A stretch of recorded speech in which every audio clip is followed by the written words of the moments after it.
Taste లో good, సిటీలో street food, నగర వాసులను ఉవ్విళ్లూరిస్తున్న వీధి తినుబండారాలు. పూర్తి వివరాలకు చదవండి రేపటి సాక్షి దినపత్రిక. ఇది ఏంటంటే మీరు సండే చేయడము, ఓవర్ నైట్ చేయడం అనేది కరెక్ట్ కాదు. మీరు ఒకటే విషయం చెప్పారు జడ్జి గారు. ఇప్పుడు చార్మినార్ రెవెన్యూ అథారిటీస్ ఒకవేళ మీరు హైకోర్టును కూల్చేయమని అంటే మీరు మెన్ అండ్ మిషనరీ ప్రొవైడ్ చేసి డెమాలిషన్ చేయిస్తారా అని అడిగారు. That there is no answer. He says that no చెప్పారు. నువ్వు సండే నాడు కూల్చవచ్చా అని అడిగాడు. లేదని అంటే అన్నప్పుడు నువ్వు ఇలాంటివి చేస్తే మాత్రం I will not tolerate anything అని చెప్పాడు. రంగనాథ్ తప్పే అని అన్నారు. ఇది 15/10/2024 కేసు వాయిదా ఇచ్చారు. అప్పటి వరకు స్టేటస్ కో ఆర్డర్ గ్రాంట్ చేశారు. ఇండ్లను మొత్తం పూర్తిగా కూల్చివేయడం జరిగింది.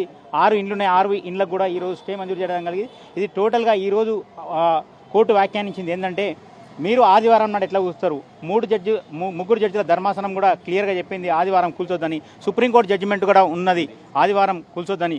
మీరు 48 గంటలు కూడా మీరు 20 తారీఖు నాడే మీరు నోటీస్ ఇస్తే 48 గంటలు ఎప్పటికవుతుంది, ఆదివారం సాయంత్రానికి అవుతుంది. కానీ ఆదివారం పొద్దున వచ్చి కూర్చుండ్రు. ఆదివారం పొద్దున కూడా ఉదయం నుంచి రాత్రి 1 గంటల దాకా కూడా కూల్చడం జరిగింది. ఇది ఎక్కడ ఉంటుంది? మీరు టోటల్గా అమీన్పూర్ ఎంఆర్ఓ పూర్తిగా మొత్తం ఇల్లీగల్ పని చేసింది. ఇలాంటి పని చేస్తే ఖచ్చితంగా చెంచల్గూడ కన్నా చెర్లపల్లి పంపాల్సిందే. అంటే ఇటువంటి మళ్ళీ పునరావృతం అయితే చెప్పడం కూడా జరిగింది. మన అమీన్పూర్ ఎంఆర్ఓ గారు ఎటువంటి డ్యూ ప్రాసెస్ ఆఫ్ లా అనేది పాటించకుండా, ఎటువంటి ప్రొసీజరు లేకుండా, ఎటువంటి నోటీసులు ఇవ్వడానికి సరైన పద్ధతిలో లేకుండా టోటల్ బిల్డింగ్ని అక్రమంగా కోర్టు పరిధిలో ఉన్నది, కోర్టు స్టేలో ఉన్న బిల్డింగ్ని కూడా ఎటువంటి ప్రాసెస్ అనేది లేకుండా కూలగొట్టడం జరిగింది.